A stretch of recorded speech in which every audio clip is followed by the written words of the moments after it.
Good afternoon. I hope everybody got some coffee to help warm them up. I also have beach towels, which serve as blankets, available for sale, $20 each. Look. So, if everybody can go ahead and find their seat, we can get started. Make sure you have your beverages. They're not going to be out there for much longer.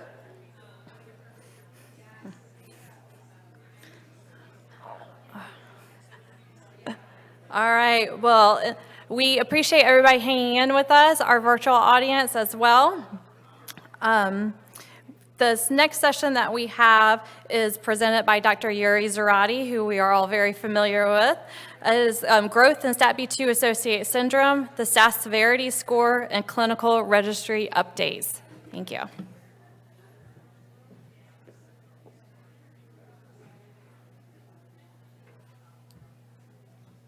All right. So this is a loaded session here and a variety of different topics that we're going to cover. So before I started, I wanted to clarify a couple things. So one, on the previous session, there was a question about regression. And honestly, that we get that question a fair amount in terms of is it possible that they will regress or whatnot.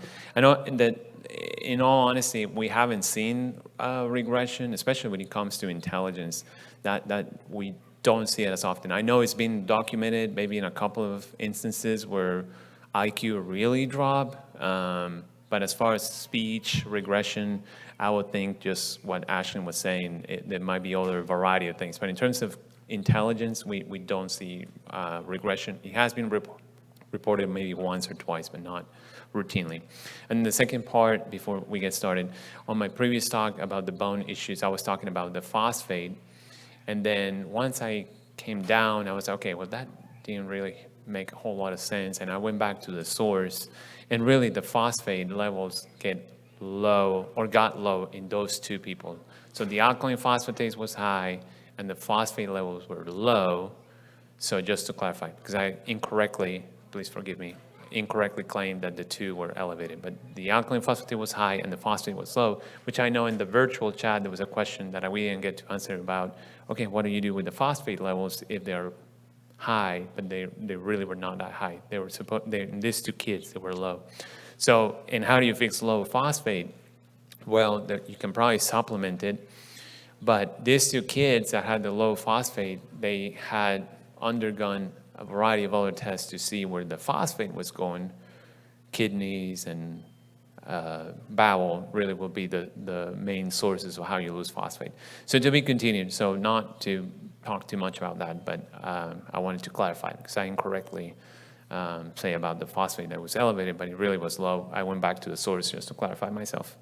Okay, so in this session, we're going to talk about a few things that we've been working on. I'm going to start with some registry updates and some numbers, and then we'll go through growth, which is a work that we just recently finished, and then we'll go to the severity score, which is something that we're actively working on. So let's just talk a little bit about the registry. So we started the registry back in 2016-ish, 17, beginning of 17. So we have about 5 years worth of data. And as a summary, I believe most of you are already enrolled. Just as a reminder, we compile medical information, a lot of demographic data, age, gender, those kind of things. When was the diagnosis made?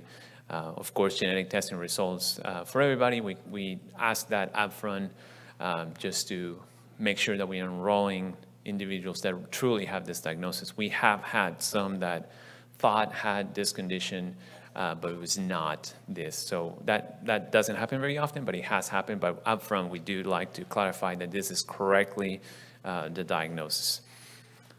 So, and we, Katie and I, we try to get records as much as we can. For U.S. patients, we're pretty consistently able to get them. For international patients, probably half the time we get more than just the genetic testing results. Again, genetic testing results we get on everybody. More medical information If it's US-based patient, we're fairly successful. For international patients, maybe half the time, we get additional information besides the genetic testing results. And then once we get the results, we go back and curate it, meaning we go back and see what the family had told us what was going on. We clarified a few things here and there.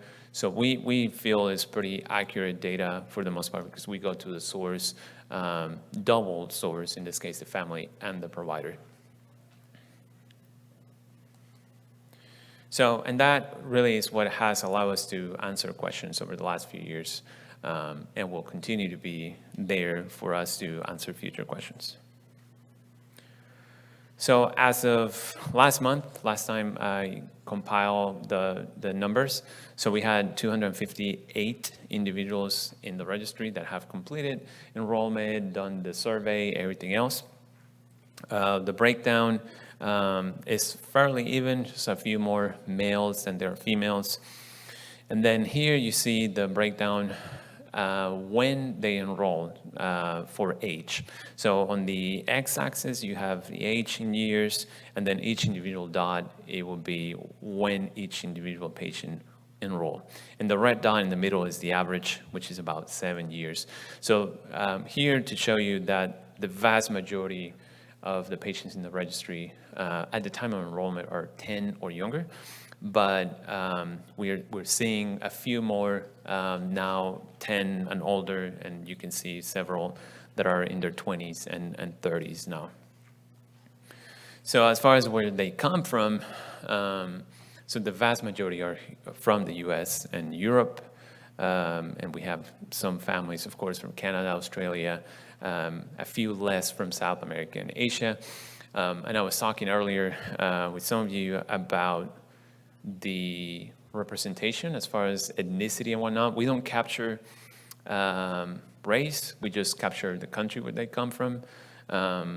We do acknowledge, and we have seen it in clinic too, there's not a whole lot of Hispanics other than those that come from South America, African Americans in the registry, and not because they are less affected, just that we don't capture them for some reason. They don't come to us, just as an FYI. So, and then we have several more that have reached out to us via email or phone or whatnot. That's 114 more that reach out to us, and it's been at least 3 weeks as of right now that have not completed enrollment or just we never heard back kind of thing. So that's about a 70% catch that we have. So out of all the ones that we have heard from, we capture about 70% of them in the registry. So 30% we don't really hear more or have not at this point. And then the other part of it is that as we've been doing this for a few years now, the data, of course, changes over time. And one of the things that we've been working on is how do we update the information. So some of you were asking too, like, do we send you new data? We're always willing and grateful that you send us any updated information you have from MRIs, studies, bone scans, whatever you have, dental information. If you send it to us, we will update the data as we have it. So at the end of last year, and in preparation to some of the things that we're going to be talking about, I sent the sort of link for this updated information, and I sent 224 invitations, and again, 60 to 65% completed that sort of updated information. So 37% did not. It could be because they were busy or the email bounced back because they may have changed, and I don't know how to update it, basically. Okay, so in terms of frequency and how common SAS is, so I wanted just to show a couple of things that were new. So this slide, I've shown it a few times before, and what it does show you, so this was a study from 2017 by the British group. So they have a ton of data because it's centralized medicine. They have access to a lot of data. So in their study, what they did is they did really really broad genetic testing on thousands of kids that did not have a diagnosis, but had developmental delay, autism, intellectual disability. And then they were, okay, well, let's see what were the most common causes in that population. So out of thousands of samples. So what you will see here, the blue line, I kind of added it myself, and it's kind of like, okay, from that blue line above that is the top 20 most common genes that were found in that population. And then on the x-axis, you have the number of chromosomes. So we all have 22 pairs, and then you have the x pair, the far right side. So, and I highlighted, actually, in my slide, the square was right in the SATB2 gene. Now it looks shifted to the right. My apologies. So the SATB2 gene is in chromosome 2, and you will see it actually to the left of the square. But this to show you that the SATB2 gene in this study was one of the top 20 most common causes of unexplained intellectual disability, developmental delay. And that just, to me, is very revealing, of course, of how common it could be. But also because some of the genes that are below that blue line, we in genetics learn about it so much more than SATB2. So, which is telling a lot that we need to make this much more diffused and aware to the teaching providers and whatnot, because it is much more common than some of the other things that we learn about, basically. Okay, so, and then a few years back, what we did, it was something similar. We look at a reference lab here in the US that receives tons of samples. So we look at thousands of those samples. What were the most common causes of intellectual disability, developmental delay, autism that were unexplained in that lab? So very similar to what the other group did. And we found that the frequency was about 0.25 to 0.3%. That means that 3 out of 1,000 people with unexplained intellectual disability had a change in the SATB2 gene. So when I got asked, okay, how common is really SAS in the general population, I came up with this number a few years back, just using this reference number. So in order for you to calculate that, you need to know how common is unexplained intellectual disability, delays, or autism in the general population.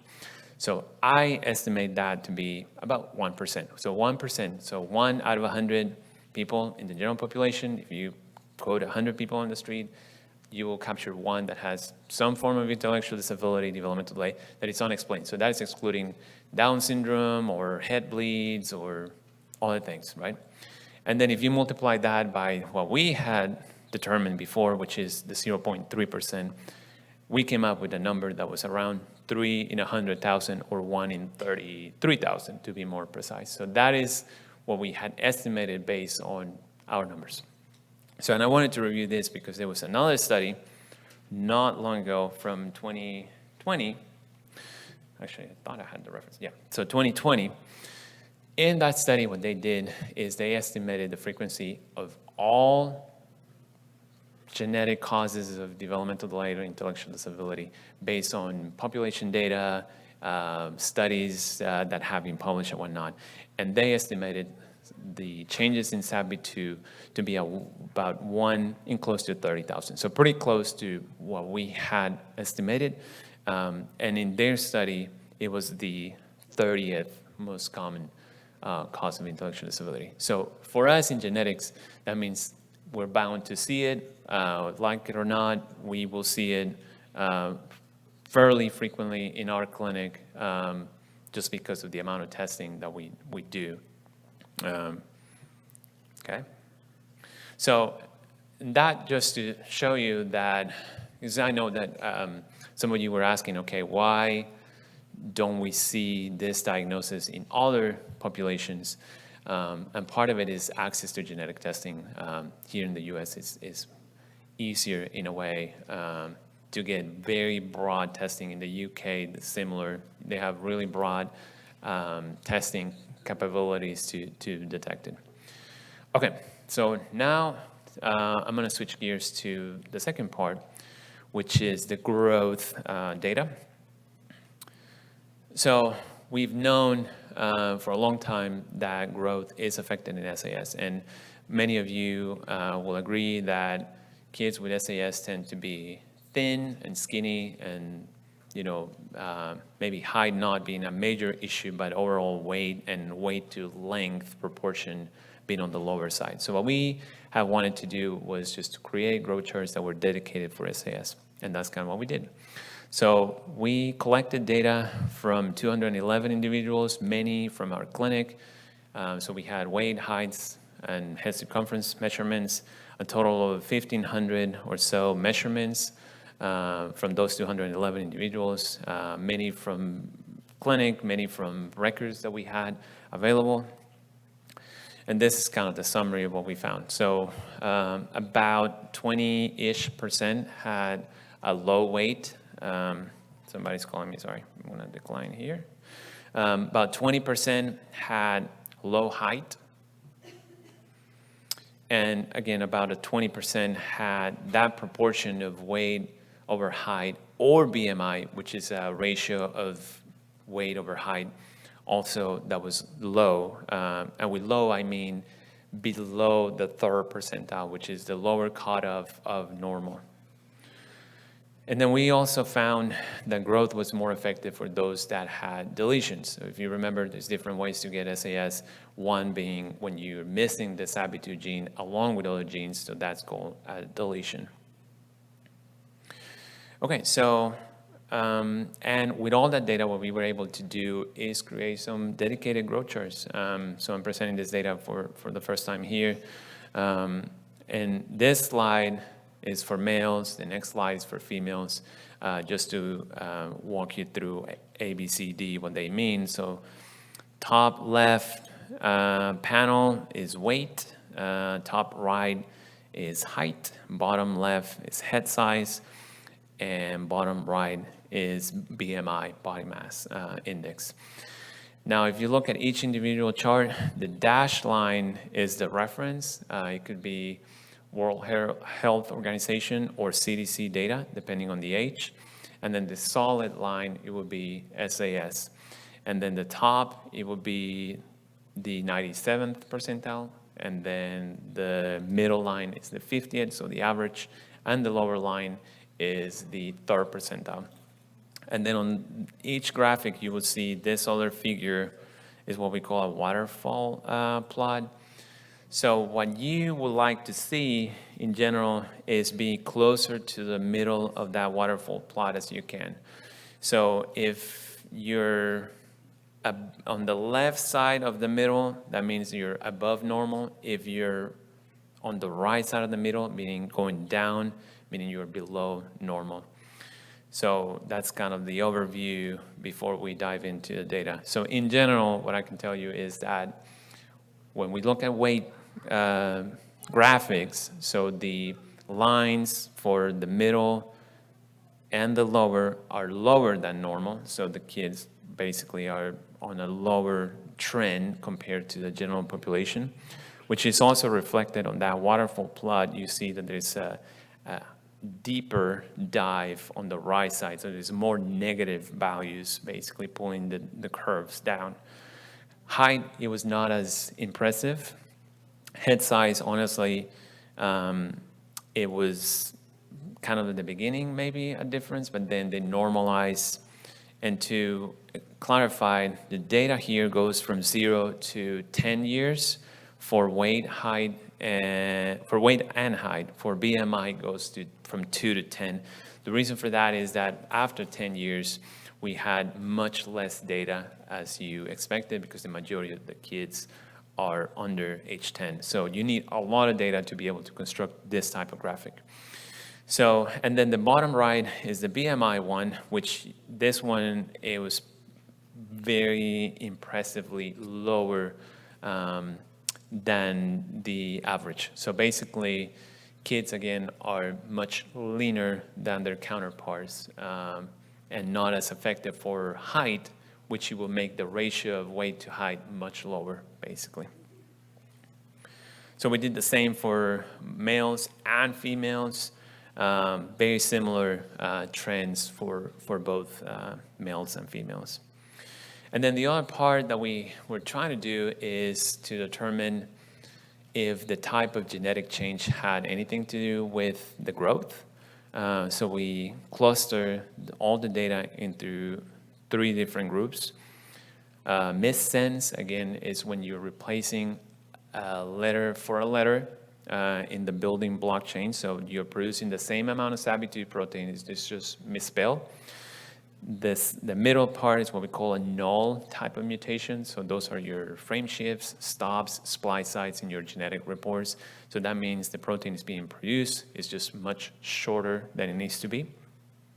And then on the far right is the chromosome issue. So that means you have a chunk of genes missing. That includes the SATB2 gene. So with that said, what we like to see here is closer to the middle. So staying between 0 to 1 and -1 to 0, that's where you want to be.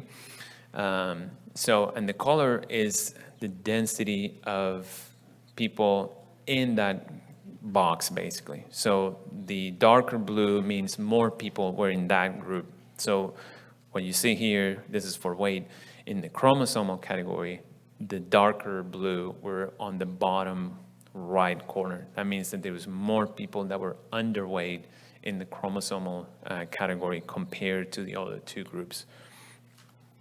And then when we did the same for weight for length or BMI, so you do weight for length from 0 to 2 years, you do BMI after 2 years.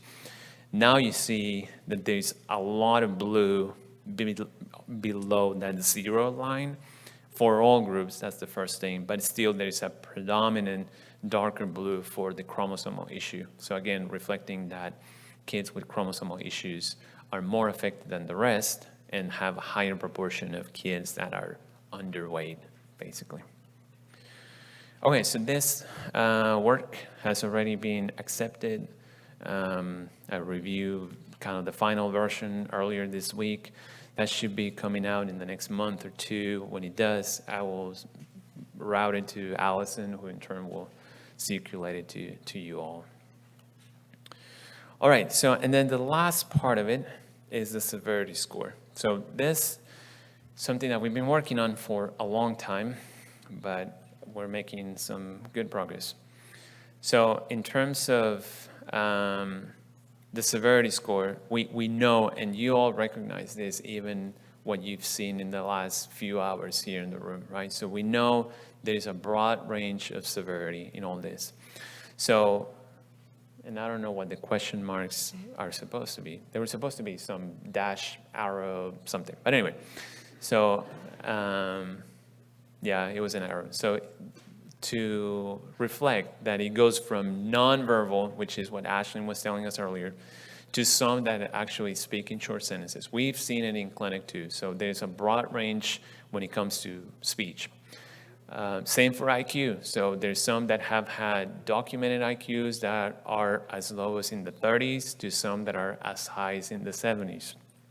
For seizures, so there are some that have had really difficult to treat seizures to some that are seizure-free. For bone, so we've seen some that we spoke about this earlier that have bowing of the legs, multiple fractures that need really strong medications to help with the bone health, to some that have had no fractures and no normal bone density and no bone issues. From sleep, so we have seen it too, so and you guys will testify as well, that there's some that sleep very well, to some that need 3 medications, including adult doses of some meds to help them sleep. And then the same with the teeth problem. So there's some that are missing none, but are maybe a little bit bigger, or maybe are coming in different angles, to some that are missing multiples and need teeth to be extracted because they're coming really in odd shapes and angles. So we have a really broad range of severity. So that has been, bothering us in terms of why that is, and is there a way to know who has what, so that is really the background of why we're looking at this.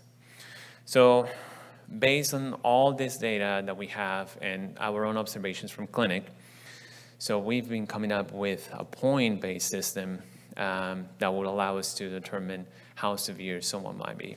And again, not to label somebody as, oh, you're more severe, or what's my score, is more of trying to understand why somebody will be more severe than others. Is there something that we can learn from all that?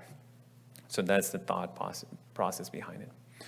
So how did we come up with what to score? There's two sources. So one was really you guys' own feedback that was provided to the foundation in the last couple of years of what are the main things that your kids are struggling with, that you want help with, that you want to have fixed first. And our own experience, we've seen over 80 patients in clinic in Little Rock. So we know there's some severity changes and variability, and we were trying to assess what value to put to different things, what are the most problematic things, and that's kind of how the score came about. Okay, so, and this is data that is not published, which is fine, it's all good. You can take pictures and we'll share it, it's no problem. Just more for me to tell you that it's a work in progress. So there might be a lot of questions that you may have that I don't have the answer yet. So this is, again, kind of a preview for the first time live here. You get exclusive of the work. So we have broken it down into two different areas as far as the score goes. The first part is the neurodevelopmental score. It's broken down into 6 categories, and you see the numbers there represent how many points you're going to get from 0, which is presumed to be typical, to whatever the max number is, which is the most affected in that category. So, and I'm going to show you examples of what that means in a second. So we have verbal, which is straight out speech production, verbal, nonverbal kind of thing. I'll tell you in a second. We have the expressive area, which that now takes into account not just verbal, but what other ways can your child use to communicate, gestures, signs, whatever it is. Then we have the ambulation, which is the walking part of it. When did the child start to walk? We have the behavioral part of it, which I'll show you too. But that is based on how much difficulty do you perceive your child has, how often, and how it's being managed. Does it need medications, that kind of stuff. Same with sleep. How well does your child sleep, and what medications are being used to help with that. And then the last part of it is cognitive, which is reflection of intelligence. If it's an IQ, or as I'll show you in a second, is there any other way to tell how intelligent the child might be?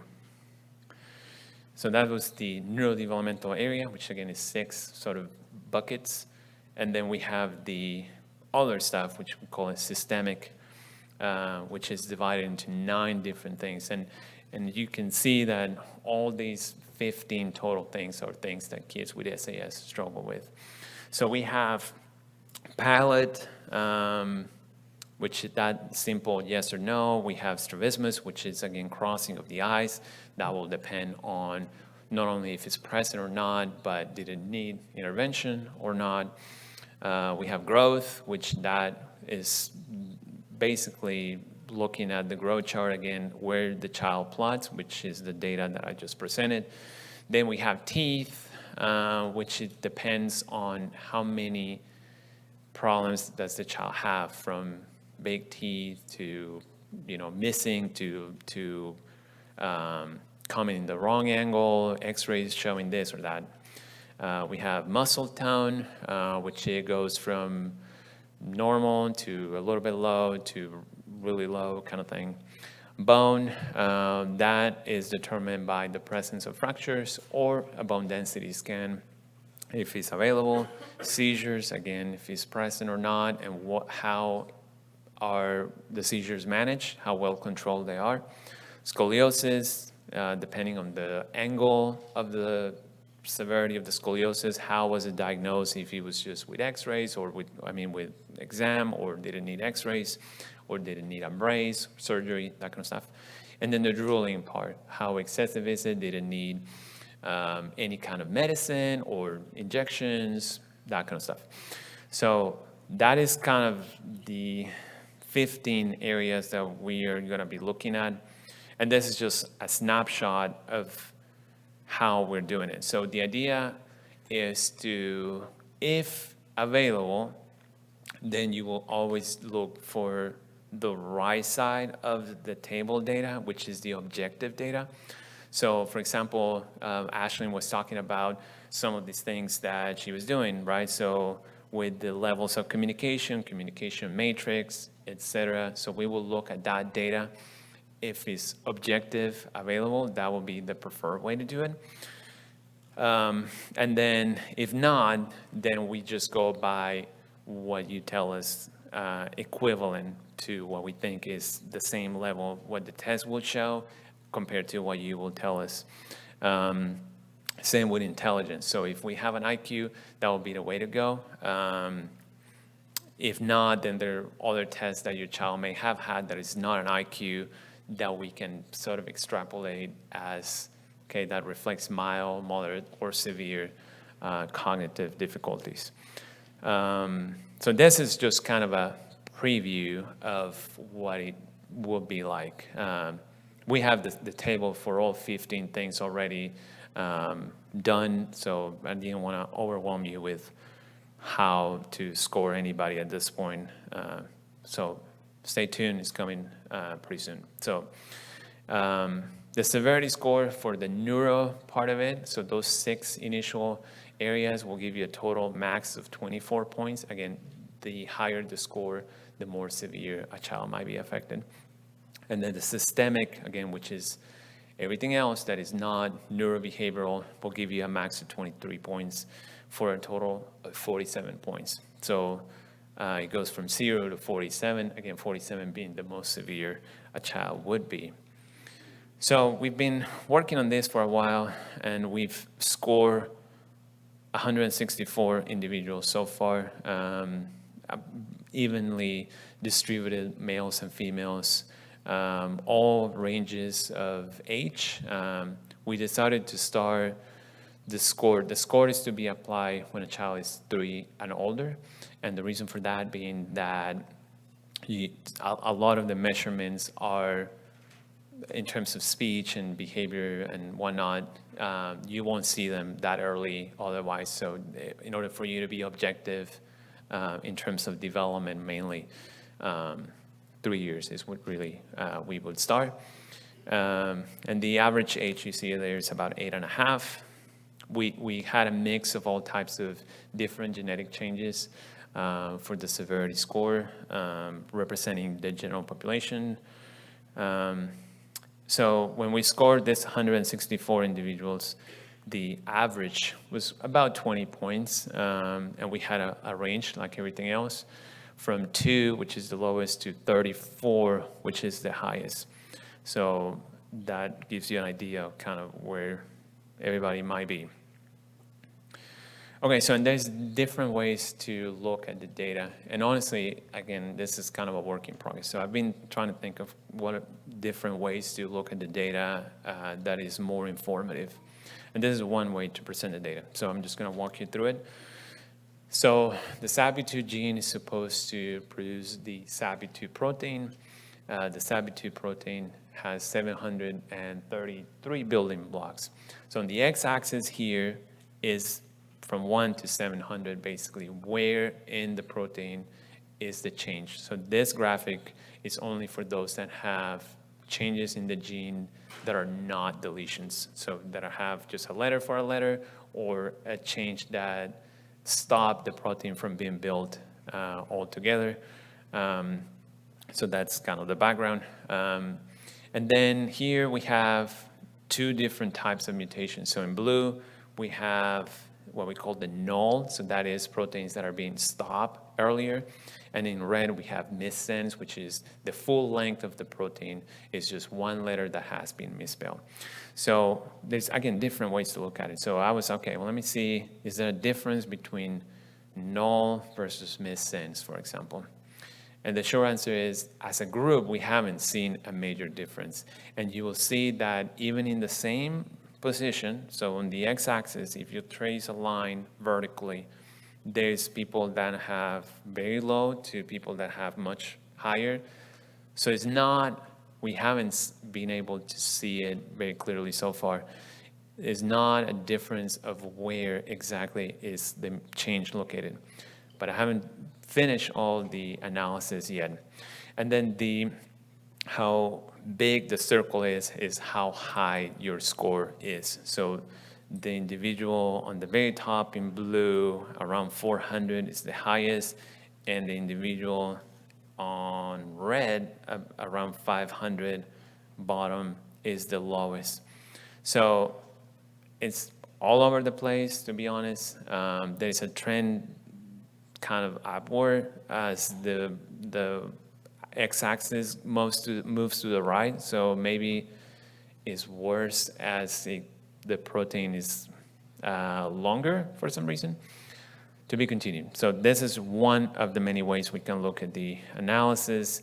Again, we can not only look at the total score, but we can now break it down into any of those 15 different areas, because somebody might score higher because they didn't talk, but have no problems with bone or teeth, or vice versa. There might be some that are scoring much higher because they have more problems with seizures, but not necessarily with communication. I don't know. So there's different ways to look at it. So this is, again, I haven't even done the full assessment to tell you more about it, other than to show you that we will be looking at different ways of how to do this assessment in terms of how many points everybody's scoring at each of those 15 different categories. So stay tuned for that. Same here. So the previous one was for the neurodevelopmental part. This part is for the systemic score. So everything that is not neurodevelopmental, those 9 areas. So we should be able to figure it out in subcategories, which is what each bucket here represents, chromosomal or different types of mutations. We will be able to do something like this, which again, this is just kind of a preview of what we'll be doing. To show, okay, where's the figures higher or lower accordingly. So we're currently working on it, on the analysis and the write-up. We're done scoring everybody, so that part is done. Now is the analysis that we're working on and the write-up. I'm hoping to be done with it in the fall of this year, so probably the next 2 or 3 months. I'm hoping to wrap it up and then submit it. And my goal, and tomorrow, so I'll be talking tomorrow or showing you a new tool that also we've been working on, which is the SATB2 portal on our side, which I foresee is going to be the go-to place for clinicians, geneticists, physicians that want more information about what the change in the gene means. So I will show you the preview of that tomorrow. But my goal is to have the scores for the ones that we have been able to score in that website. So that website, actually, tomorrow, I'm yet to hear today if the final URL link is live or not, but it should be live by tomorrow. So I'm hoping tomorrow, again, we'll give you a live demo of what that portal is. Actually, it's not really a demo. It's walking you through the actual portal because it will be live by then. But my goal, again, is to incorporate these scores on the portal probably once this work is done. So fall time is when I'm looking at. All right, and with that, I think that's this part of the updates. Questions, please?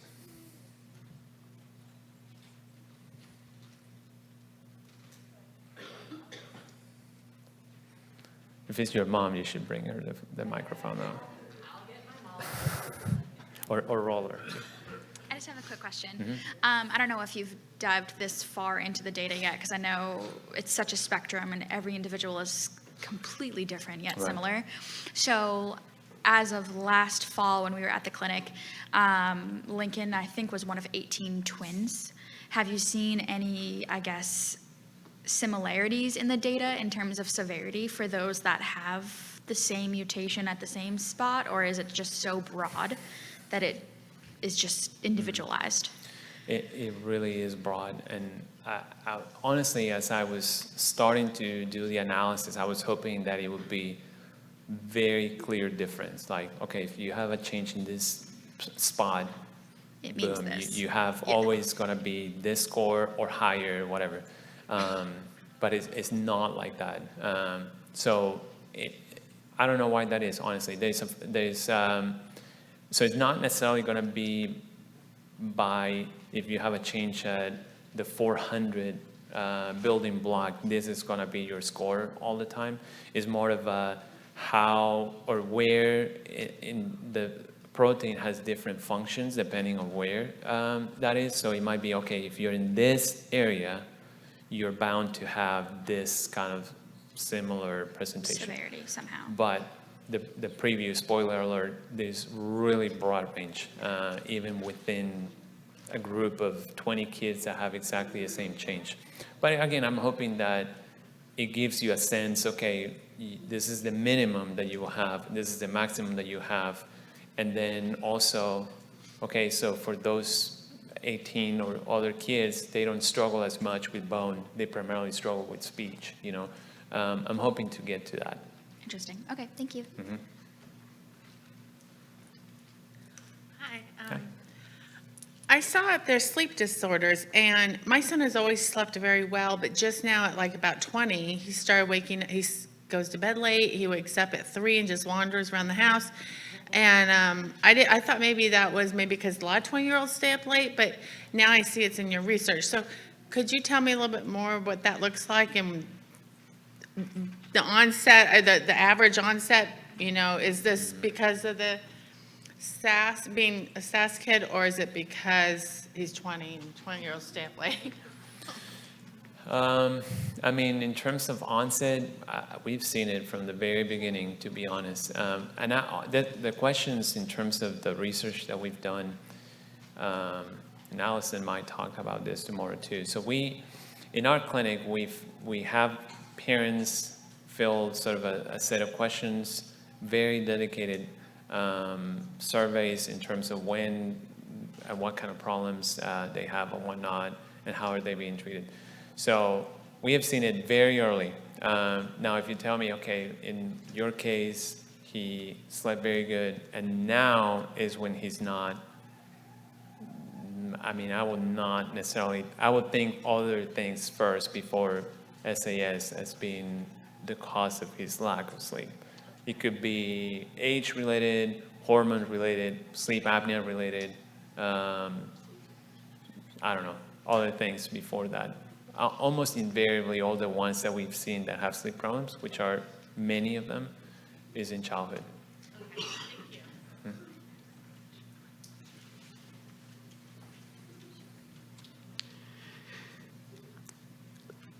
This really answers a lot of questions for me, but the one question I still have is there's about three cases of low-level mosaicism in the sperm as the cause of the SATB2 rather than it being a de novo mutation.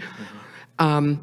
Have you looked into that at all? Do you think that, no, the question is, in the US here, are parents who have a child diagnosed with SATB2, do they both have genetic testing as well to know whether they truly are not having any part in the change? Most of them have had trio testing, meaning the child and both parents. Thank you. And I will say, just going back to your point, and we talked about this in previous meetings before too, the vast majority is brand new on the child, for sure.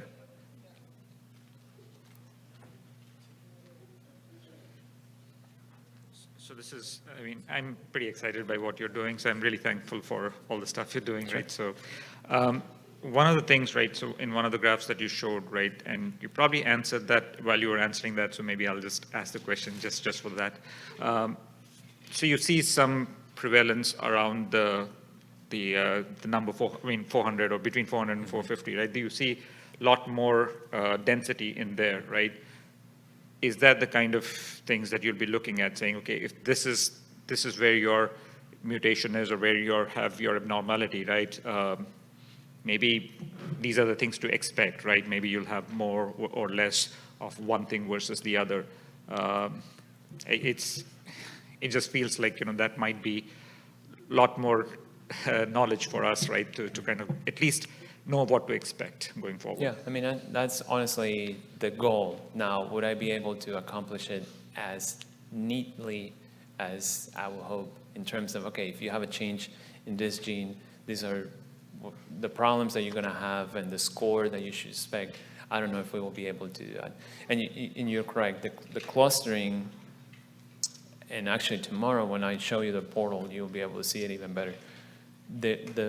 For the red dots, which are the missense mutations, they're all kind of clustered in the same area, which is that around 350 to 430-ish, which that is, if you look at how the SATB2 protein is divided and what each part does, this part is critical for what the gene does. So even though the protein is being produced for SATB2 purposes, the misspelling is happening in a very critical area of the gene, so it doesn't work very well. So that's what you're seeing, the clustering in that area for the red dots. The blue dots are all over the spectrum, but the red dots are in very specific areas. What are our virtual friends saying? Well, I have my mom's question. Oh, your mom, sorry. Yes. At what age should we begin bone mineral density tests, and how often should that be repeated? Well, so we talked a little bit about it before. So for bone density, I would say 4 to 5 years of age is really when we talk about it starting. And how often to be repeated, it depends. So if it's normal, you're probably fine repeating it every other year, to be honest. If it's low, then 6 months to a year is probably what I would suggest if it's definitely low. All right, so I'm going to start into some virtual questions, but if there's anybody else, come join us up here. So Katie asked, can severity scores change over time? Yes, they're bound to change over time for a variety of reasons, mostly because if you look at how we're going to score them, they are dependent on how things change over time. So it will change invariably, actually. It will change. It's not static because somebody might get more points because it's not walking, but then it start walking and then that will give you less points. Likewise, somebody might not have sleep problems now, but 2 years from now might start having horrible sleeping problems and need medications that will bump your score up, right? So it's bound to change over time for those reasons. Great. So Stephanie says, hi, my daughter is 16 and has the bowed legs and had 1 foot fracture. We had a test quite a while ago and they advised she had mild scoliosis, but didn't mention anything about her bone density. Should I get the DEXA scan done? Yes, absolutely. That's the kind of prototype patient of who, for sure, needs to have a bone density and perhaps, again, maybe even spine films or maybe even a full-scale survey. So, yes, for sure. Great. Suze has asked, phosphorus also plays a role in energy metabolism in the body. Can a low phosphorus count also cause the low weight? Can it? Probably. I don't know how to test for that, to be honest. And going back to one of the questions from this earlier session about the metabolism part, so I don't know if it's necessarily phosphorus, but as we've encountered in our own research, kids with SAS utilize nutrients differently. And that's part of what the foundation funded for us last year and what is being done right now in the skin cells to document how they utilize different things. So I don't know, phosphorus to me it would not be the answer to what could be going on for the weight and the growth part of it. To me, it's more of a nutrient utilization, energy production kind of thing. So I don't think it will be phosphorus necessarily. Great. And then we have another question. What are the functions of the different parts of the STAT-B2 protein within the 733 building blocks? Okay. It's easier to show you if I had my figure that shows you what each area does. So the SATB2 protein, actually, when I show you the website tomorrow, I think I'll be able to answer this question better. There's 3 or 4 different areas that within those 700 building blocks that attach to DNA. The function of the SATB2 gene, just as a reminder, the gene, what it does is what we call a regulator of function of other genes. So it's a transcription regulator is the official name for it. So how it binds to other genes to tell the genes, other genes what to do or not to do is in a very specific, and again, I'm doing a protein as a line. No protein is a line. A protein is be like, kind of a mess. So it has different areas within that mesh of things of how it attaches to other genes to do what the genes are supposed to do.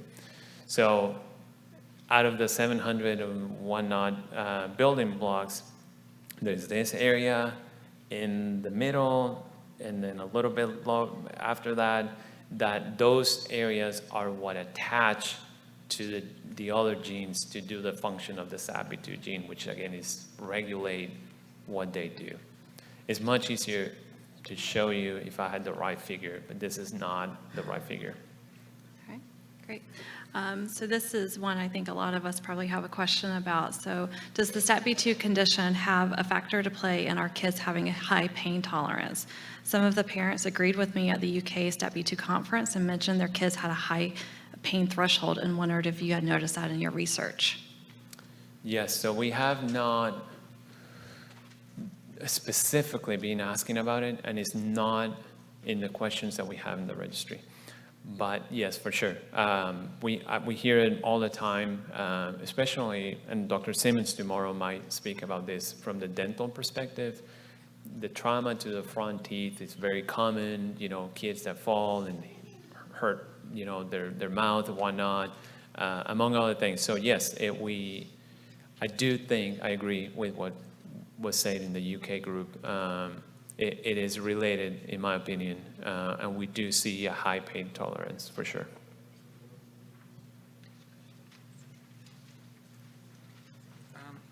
So in one of the figures that you showed, right, so you talked about strabismus, which probably is like crossing of the eyes. Mm-hmm. So is that prevalent a lot among SATB? I mean, I see my child has that at times, and I don't know if it is because she needs sunglasses or things like that, or is it associated with this condition?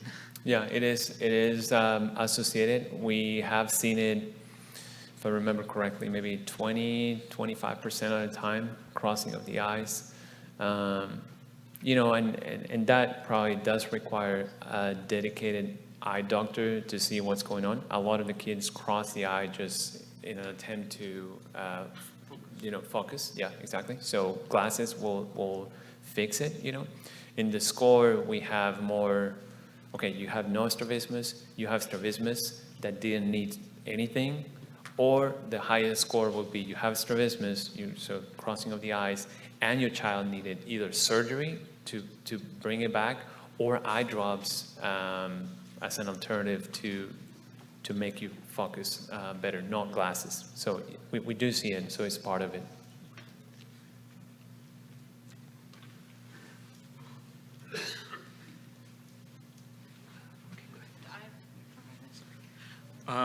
I was just asking because there was no other question. I just had one thing, right? So in general, we hear a lot about gene therapy, CRISPR, things like that. I know based on what your research, I think it's stepping towards that direction, at least the way I see it. Maybe I'm wrong, but how close do you think, like from a research standpoint, right, understanding how quickly we can look at specific gene therapies, if we can, change, like artificially try to change that, how is that field looking like from an SA2B2 standpoint? As far as how close, I mean, many years, to be honest. Because in order for you to get to that point, you will need to know exactly what is happening at the cell level, and then how you're going to assess that it's working. And Dr. Fish tomorrow is going to talk about what we've been doing with the stem cells. That will be the starting point. So if we had a way to show, okay, this is what, because we don't have studies really in terms of what happens with the brain of SAS kids. We know a lot about mice, but we don't know a whole lot about what happens in humans. It's different, we know. So we will need to understand first what happens, and then if you were to modify some things, then how are you going to assess for progress before you even get to a human trial for that matter. I foresee that repurposing a drug that is already established and has a safety profile, that will be a faster route before you get to gene therapy. And just remember that for SAS, you're dealing with a gene that has been modified for a long time in the kid, right? So it will be dependent on how quickly, in a way, you try to fix some of these things, and how you give it, right? So you and I were talking about delivering directly to the brain. Okay, but will that fix the bone problem or the teeth problem? I don't know. And conversely, if you give it through the blood, is that going to fix the brain? Because our brain is so protected that no medication really gets to it easily. So I don't know. I think that repurposing will be first before gene therapy, and for gene therapy, many years. Hi. Lindsay has missense, whatever. And I don't know if I misunderstood at the last conference. Of course, I don't know anything about this, but is she lacking some kind of enzyme that is needed? I thought that was discussed at the last conference, like something about an enzyme that, no. I don't remember her exact change. For missense, so she still has the same length of the protein, the 733 building blocks. One of them has a different sub-building block that it needs to have. So it's still the same length. It's still being produced. It just doesn't function very well. If it's missense, I don't remember her exact change, to be honest. But if it's missense, then that's what happens. Okay, so it's nothing to, I just remember something about amino acids and not. Correct. So assuming that it's a missense mutation, so she had a change in one amino acid, which the most common, which is where you see the majority of the dots here, is the position 389. So out of the 733, 389th amino acid has a different amino acid than it's supposed to be. So that's the most common type. So that results in that area of the gene, which is what I was trying to tell earlier in answering the question. That area of the gene is important to attach to other genes to do the function. So if the attachment is not happening, then that gene is not working properly. Okay, thanks. Hi. Thank you very much. No problem. Have you seen any association between the parent's age or even IVF or any diet or anything, when the babies were conceived or something, and later getting?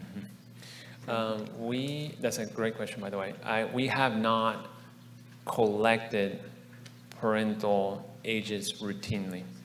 Now, I can tell you this is true for any genetic condition that the majority of the time happens brand new, such as this. So SATB2 or many of the other genetic conditions that are dominant, meaning you just need one change in the gene to have the problem, and neither parent have it, a lot of times that happens because it's related to age, but a lot of times that happens because the sperm has the change. So we guys, our sperm, for this type of disorder, 80% of the time, if you were to determine, okay, did that change happen in the mom or the dad? It's gonna be the dad, 80% of the time. So the sperm is at fault, and we think it's age-related. So we haven't done it, and honestly, I don't think there's many instances where the parent was 40 or older, for that matter, in our population. But there's probably some tendency to get higher as particularly the dad gets older. But we haven't done that.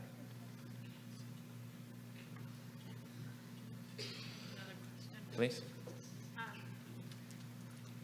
Back to the therapy, it was just interesting because you said repurposing a drug. So is it possible, could you expand on how, or would one drug, and I'm sorry to use this word, but fix all the problems or like remediate them? Just one drug could do all that?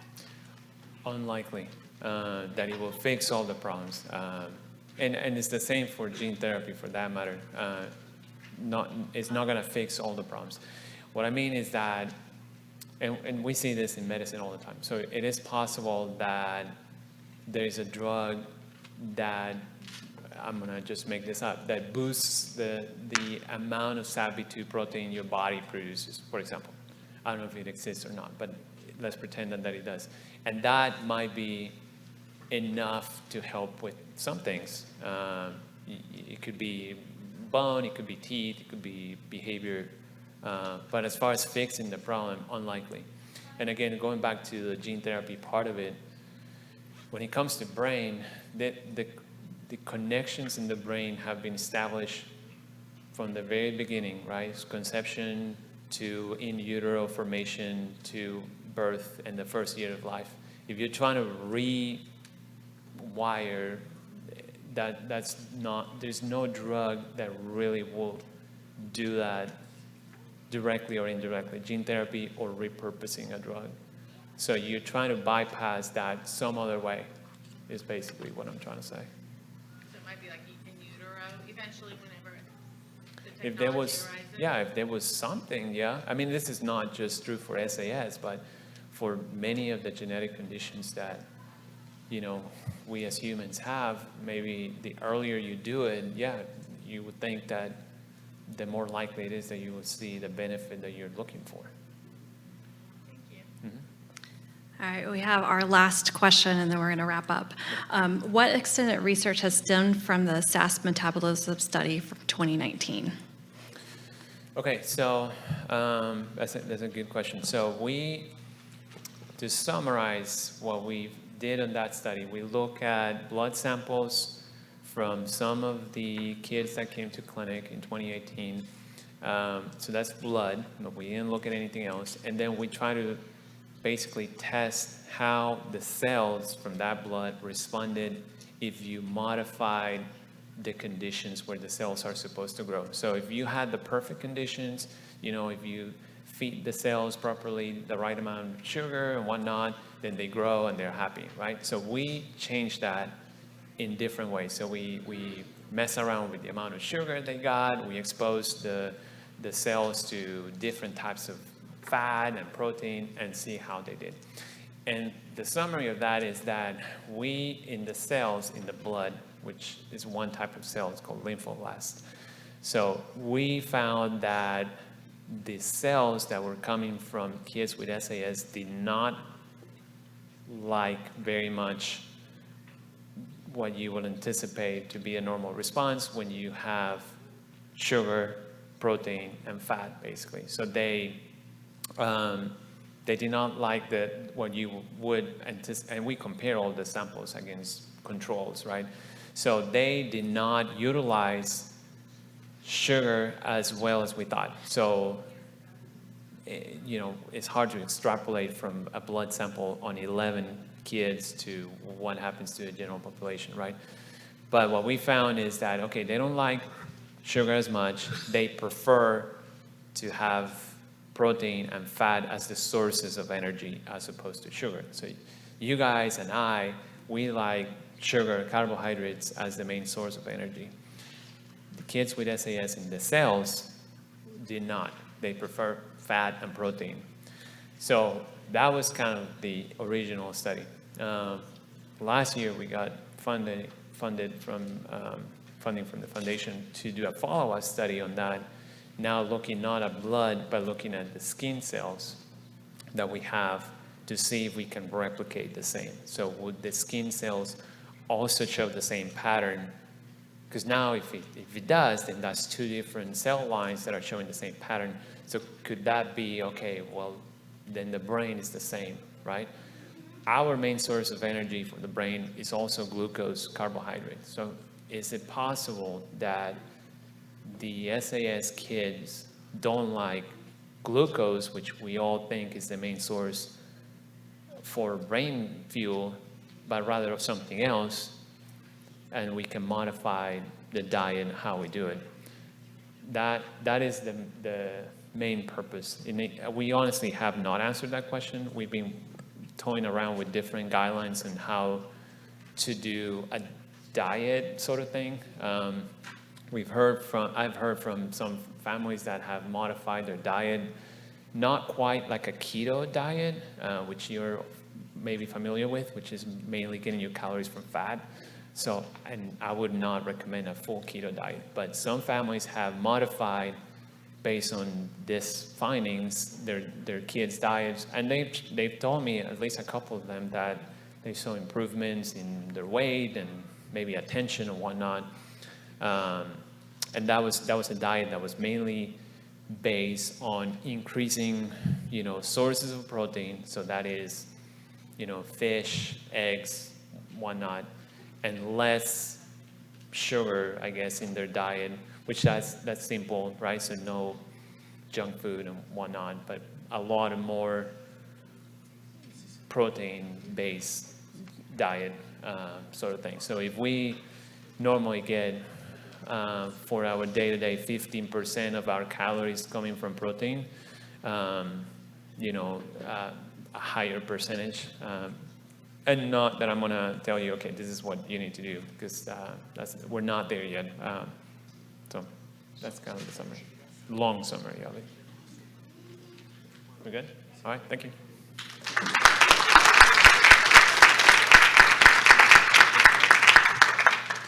All right, folks. It has been an amazing day to all of our virtual attendees that have been joining us around the world. Thank you for being here. Thank you all for being here as well in the room. For those of you in the room, I have a couple housekeeping tips, notes